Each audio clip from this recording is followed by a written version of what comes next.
So I can hear in here, what they'll do is just they get another sound and they just double the bass line. We can definitely experiment with doing that, or we can just take the idea of getting that ravey sound and having a very simple part that copies the bass note changes. So that's what I'm going to work with. So I've got a whole load of rave stabs and things that I've collected over the years. So I'm going to go through, I'm going to pick a sound just to write the part on, and then we're going to flick through some sounds and get the right sound for that. And after that, I'm going to show you some different methods of how we can achieve hooks and riffs. So let me go to my sampler.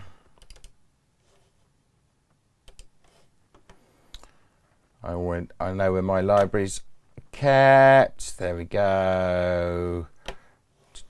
Oops. There we go. I'm going to start with some of these.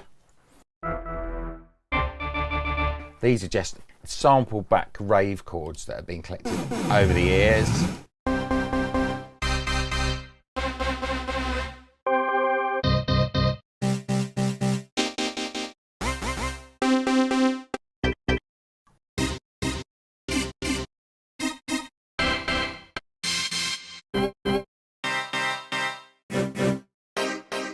I'm going to start with that as an idea.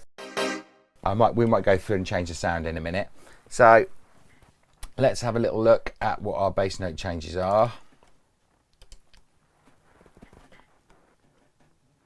Okay, a simple way of making sure you do the right bass note changes is actually just let's grab the bass, let's put it onto our synth. At the moment that's just copying the bass, a bit like the reference did.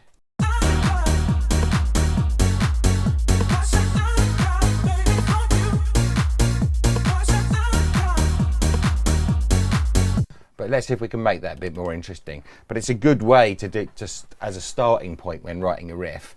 We can just copy the bass line, and as we're going to go for a kind of riff that does copy the bass note changes, we're in position here. We can just start moving the notes around and getting ourselves maybe a better groove. So.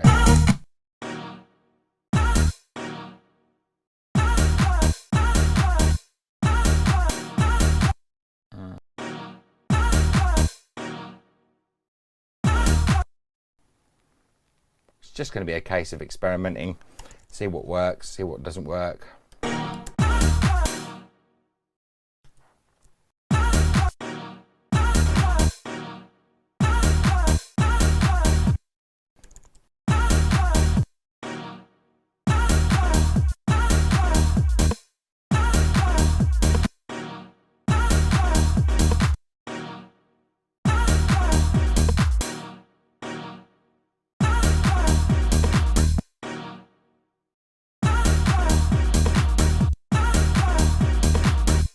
You might just go to sampler, just take the release down a little bit, so we've got a bit more control over the note length, because actually making some notes shorter and some notes longer can really help you with the groove. That's good. So now that's quite a good.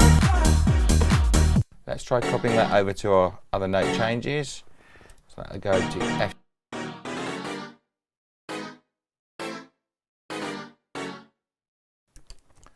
Go, and again here,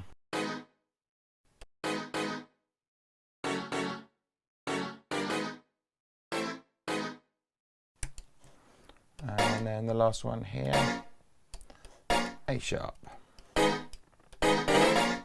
So a really good way of getting you started.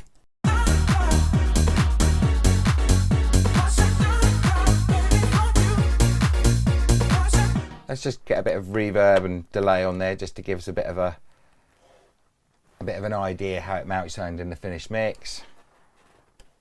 Let's go for the longer one.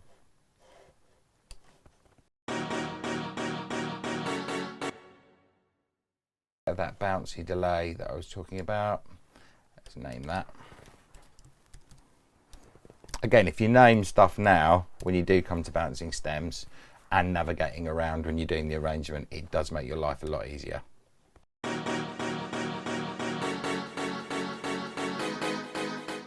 Yeah, a little bit of bounce there.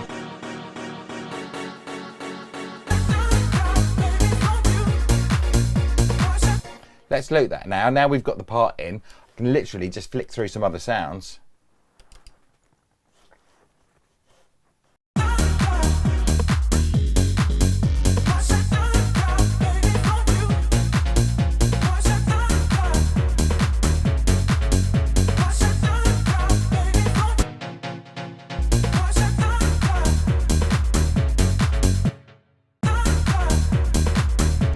Quite low. Let's see what happens if we double the octave, something I often do, and we can maybe pull the higher ones down in volume a little bit.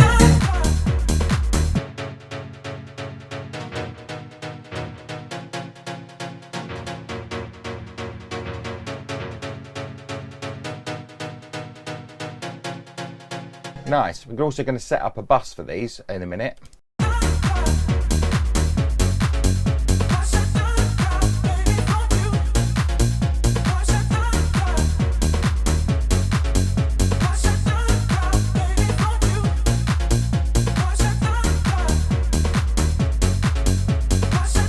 Nice. I think that's working really well.